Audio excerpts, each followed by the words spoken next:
Okay, mukhang ready na ang ating candidate number 24.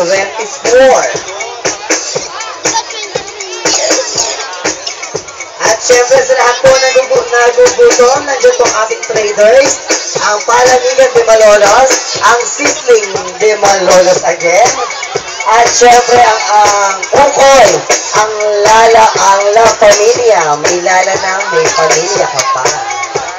Okay, once again, please welcome ang prinsesa ng Barangay San Agustin.